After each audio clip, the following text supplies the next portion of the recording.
Mahafaly hatrany revana malala rehetra amin'ny tompo miarabantsika rehetra mahatratra ity alahady fadimy ny volana oktobra taona 2024 ato anatiny izao sakafom-panahy izao indray ary ibanjinantsika zafady ary ibanjinantsika hatrany ny aloha hevitra manao hoe mamoria vokatra ho an'ny tompo ivavaka isika riavana. Misaotra anao zay ry tompo Andriamanitra eo fa Andriamanitra tianay tokoa ianao ary miantso anay ianao mba handesy hamoa ary mba hamparetany ny vokatray ary misaotra anao zay tompo fa indreto izahay tonga eto anatrehanao hiaraka iaino ny teninao hiaraka iombona amin'ny alalany zao fandaharana sakafom-panahy izao. Tompo lehibe ny fitantananao anay ary zany no isaoranay anao ary vokatra izany fitantananao izany ihany koa mbola hitenenanao anay aminay amin'izao ankehitriny izao de mitenena tompo Andriamanitra fa mihaino izahay zanakao amin'ny anaran'i Jesosy Kristy. Amen. Eny ary havana malala rehetra amin'ny tompony sakafom-panahintsika amin'ity anio ity indray dia arak'izay hita ao amin'ny Matio toko faharoa amby roapolo. Matio toko faharoa amby roapolo andiny voalohany hatramin'ny faha efatra ambin'ny folo. Matio toko faharoa amby roapolo ny andiny voalohany ka hatramin'ny faha efatra ambin'ny folo. Toy izao mivaky izany amin'ny anaran'i Jesosy. Ary Jesosy namaly dia nilaza fanoharany taminy indray ka nanao hoe ny fanjakan'ny lanitra dia tahaka amin'ny mpanjaka izay manao fanasana fampakaram-bady ho an'ny zanany lahy. Ary izy naniraka ny mpanompony hiantso izay efa nasaina mba hakao amin'ny fampakaram-bady fa tsy nety ho avy ireo. Dia naniraka mpanompo hafa koa indray izy ka nanao hoe lazao amin'izay efa nasaina hoe indro efa voavoatra ny nahandroko, efa voavono ny ombiko sy ny nafahiko, koa efa voavoatra avokoa ny zavatra rehetra, koa mankanisa ty amin'ny fampakaram-bady ianareo.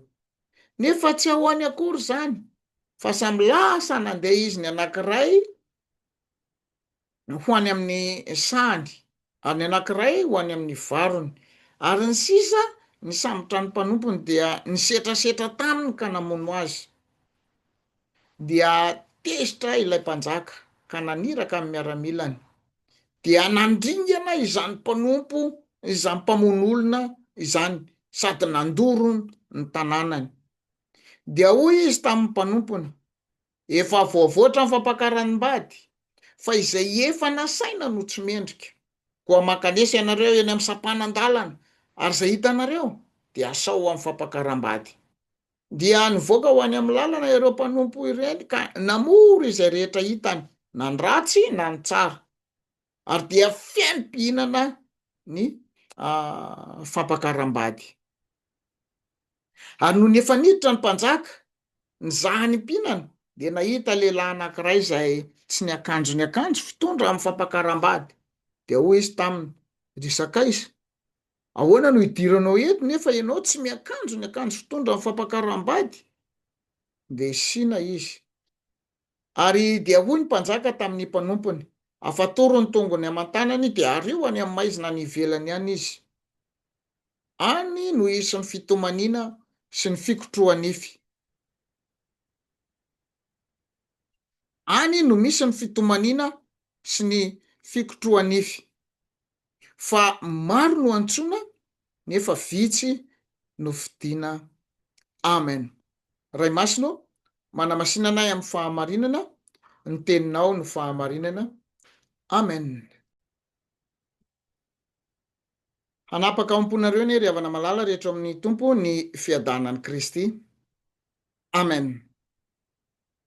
Ity soratra masina ity dia soratra masina fanoharana moa zany dia ampitahan'i Jesosy Kristy ny fanjakan'ny lanitra amin'ny fanasana amin'ny fampakaram-bady. Maro no nasaina fa tsy nety tonga. Ny sasany indray aza manaratsy mamono ny mpanompo mpanjaka. Ny farany dia nantsoina mihitsy ny olona teny amin'ny lalana, teny an-tsisin-dalana ny olona rehetra mba ho tonga kanefa nisy ny olona niditra indray nefa tsy ny akanjo fampakaram-bady. Iny moa zany de nydroana nandeha mivoaka ary eto de mampitandrina Jesosy fa maro no antsoina fa vitsy no vidiana.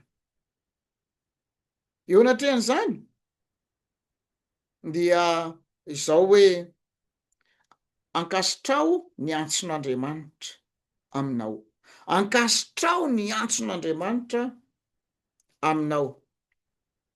Eto ry havana de tena hoe Andriamanitra miantso ny olona isan-karazany maro be raha ny eto amin'ity soratra masina ity de tena hoe misy ny olona zay tena nomena fanasana manokana. Raha mpanjaka no manome fanasana, mpanjaka manome fanasana ny reto olona reto, fa ny sasany de hoe andeha ho any amin'ny sahany, sasany de hoe andeha ho any ananina, sasany de hoe za mbola andehandeha, za mbola andeha hanao zao, za mbola hanao zao. Samy manome motifa daholy tsy andehanana. Mpanjaka nefa no manasa. Ny vokatr'izay de zao: nandeha ny mpanjaka niteny tam'reto mpanompony hoe andana mankany amin'ny lalana, mankany amin'ny sisin-dalana any, asao reo olona rehetrarehetra reo, omeo fanasana zany reo olona reo. Rehefa omena fanasana de lasa le olona miomana de tonga. Ry havana, ankasitrao ny antson'ny tompo aminao. Ianao nantson'Andriamanitra ho koralina ohatra de tena ankasitrao zany, aza mandany zany hoe tsy resaka feo ry havana nidirana koralina, fa resaka fanompony, fiderana an'Andriamanitra. Misy namantsika zao de tena niteny mihitsy, za pastera de tena tsy mahay mihira fa de miditra ato amin'ity koralina ty fotsiny alohany. Tsolan'izany na reny antson'Andriamanitra izy de manatanteraka an'izany antson'Andriamanitra izany, tonga ao izy amboarina. Zay tamin'ny mbola kely de tena le mpamalana be reny mihitsy. Fa misaotra an'Andriamanitra moa zany fa tsy niemotra fa nanaraka hatrany ny fampianarana tao anatin'ny koralina de mba mahaihay mihira eny. Satria nahoany? Mila mankasitraka ny antson'Andriamanitra ianao.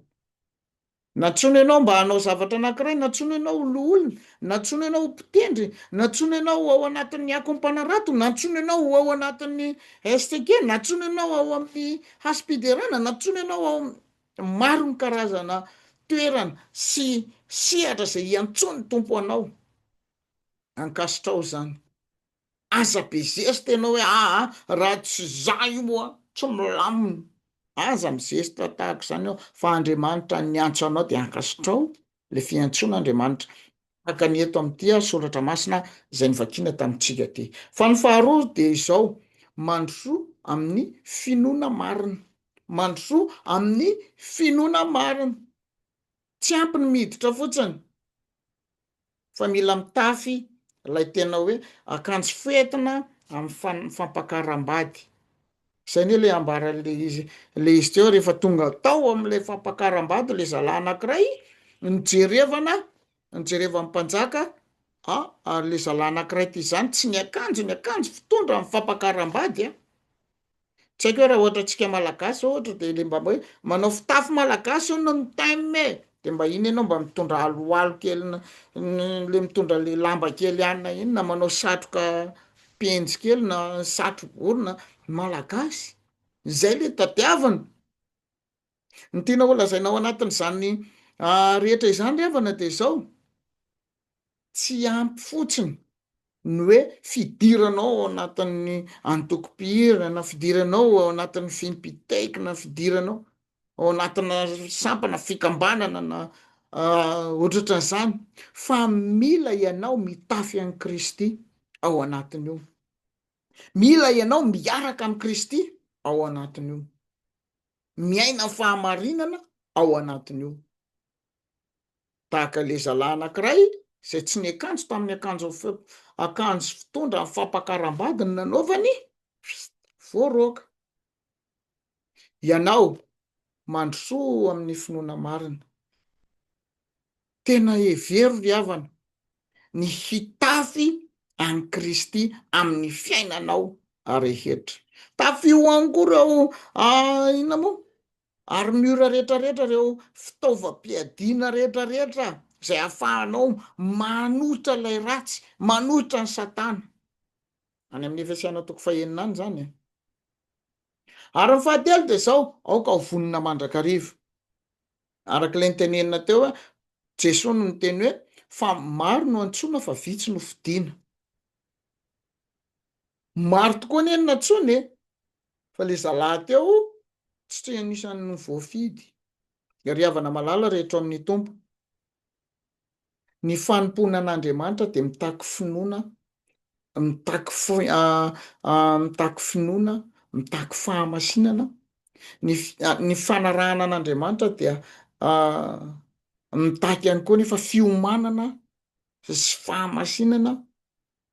Ny fanarahana an'Andriamanitra dia mitaky anao hitafy any Kristy amin'ny fiainana rehetrarehetra mihitsy. Ry havana, tafio isan'andro ho fahamarinanao amin'ny Kristy, raiso amin'ny fankasitrahana ny antson'Andriamanitra atao aminao, dia miomana mandrakariva. Tsy fantatrao ny avian'ny mpangalatra ny soratra masina, tsy fantatrao ny avian'ny mpangalatra, fa raha fantatrao ny avian'le mpangalatra, ny ambiny ianao mba tsy ho tamina ny tranonao. De ianao miomana mandrakariva fa tsy fantatrao na ny orana na ny fotoana iavian'ny tomponao. Ivavaka isika ry havana, tompo misaotra anao izahay fa nasainao ho ao amin'ny fanjakanao. Aza avela nefa izahay anao tsinotsinona ny antsonao fa mba tena hamaly izany, hankasitraka izany ary ampianaro izay hitafy ny fahamarinana, vonina mandrakariva na amin'ny fotoana na tsy amin'ny fotoana. Misaotra tompo amin'ny anaran'i Jesosy. Amen. Samita in'Andriamanitra indray ry havana.